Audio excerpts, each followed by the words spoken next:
First, right here at 5 o'clock, take a look on your screen. Red water in a Pleasure Ridge Park creek in the hours after a hazmat incident. That water cleaned up now, but there is still an active warning from local fire leaders that it needs to be avoided.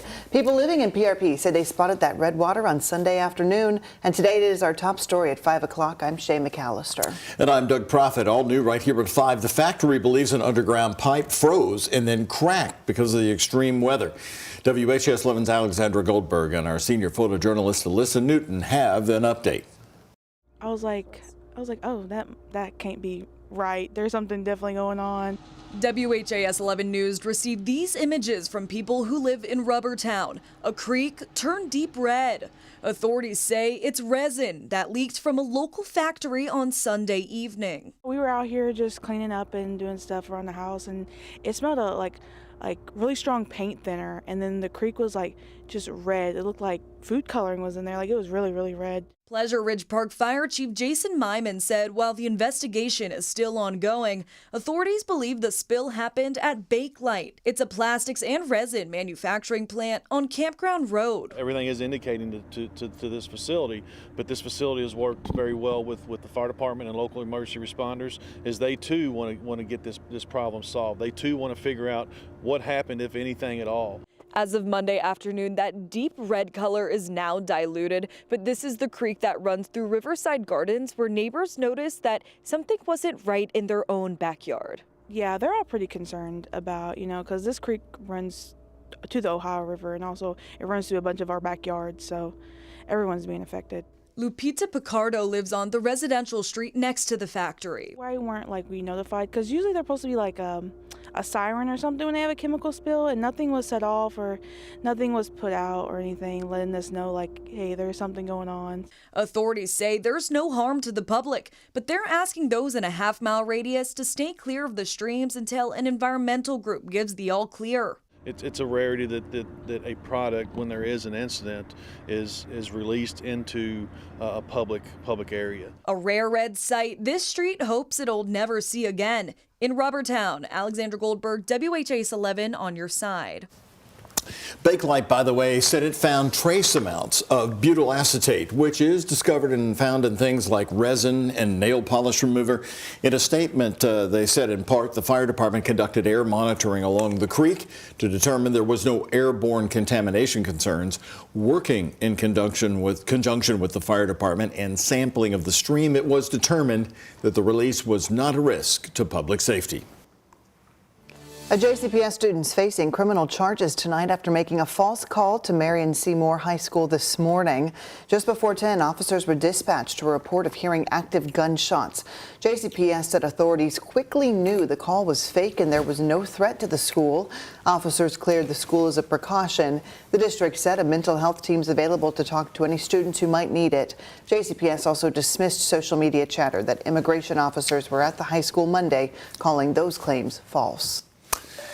Also here tonight, the man accused of killing a teenager in Shively will remain in jail for now. 27-year-old DeMontez Daniel Hutchins is facing several charges, including murder and tampering with physical evidence in this case from over the weekend. He was arrested on Sunday in connection to Saturday night's fatal shooting when police reported finding a teenager shot on Kennedy Road right near Dixie Highway.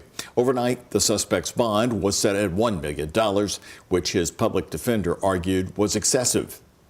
My client turned himself in the Hall of Justice yesterday morning, so he does not pose a flight risk. Like I said, he knew what he was turning himself in on and came down voluntarily and presented himself to the authorities. In the end, the judge did uphold the $1 million bond, so it stays. Daniel Hutchins has pleaded not guilty to the charges. He's due to return in court on February 4th at 9 a.m. Police are investigating after a man was found dead inside a car in the Russell neighborhood. Metro Police responded to the shooting just after 2 Sunday morning near the intersection of 18th and Jefferson Streets. Officers found a man with a fatal gunshot wound inside that car. Anyone with any information about this shooting is encouraged to report it through the anonymous tip line. You can call that number. It's 574-LMPD. More street racing arrests over the weekend to tell you about right here in Metro Louisville, and police releasing these photos of the cars they confiscated. According to LMPD, 5 people were arrested, and they're now facing charges after street racing right down Main Street last night at about 8 o'clock. Police say a detective in an unmarked car watched as the suspects violated the city's street racing ordinance right in front of him. 2 handguns were recovered in the arrests and 3 vehicles towed away, confiscated, 2 of which for street racing.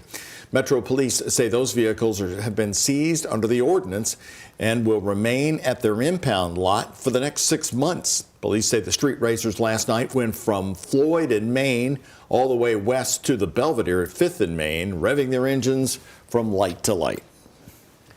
A judge ruled today on shock probation for an 18-year-old convicted of shooting and killing 19-year-old Jackson Mingus in 2022.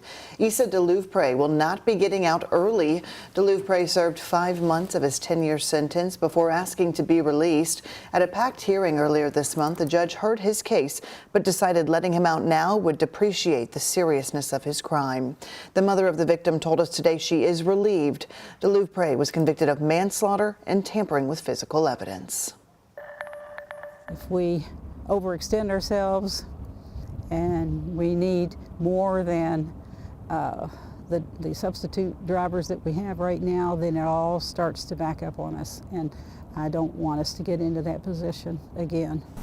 That is JCPS board member Linda Duncan explaining why she is cautious to restore some magnet and traditional school bus routes.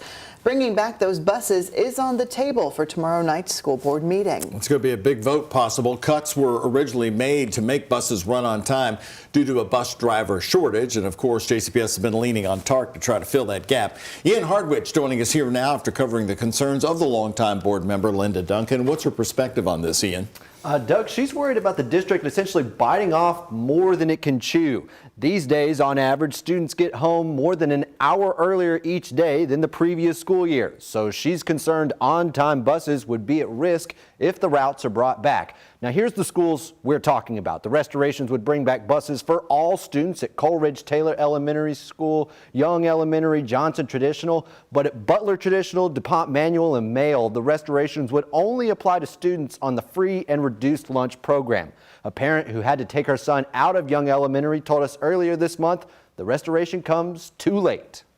Before Noah left, I want to say about 5 kids had already left before him. So I'm wondering, you know, what does it mean for them? You know, and I'm pretty sure they're going to say the same thing. It's too late now because we've already switched. We have middle school coming up. By the board, the restored bus service would start in mid-March. So this vote's going to be big tomorrow. Are we going to see maybe a different plan coming ahead? Because the TARC bus drivers, you know, they needed 68 of them. That was key.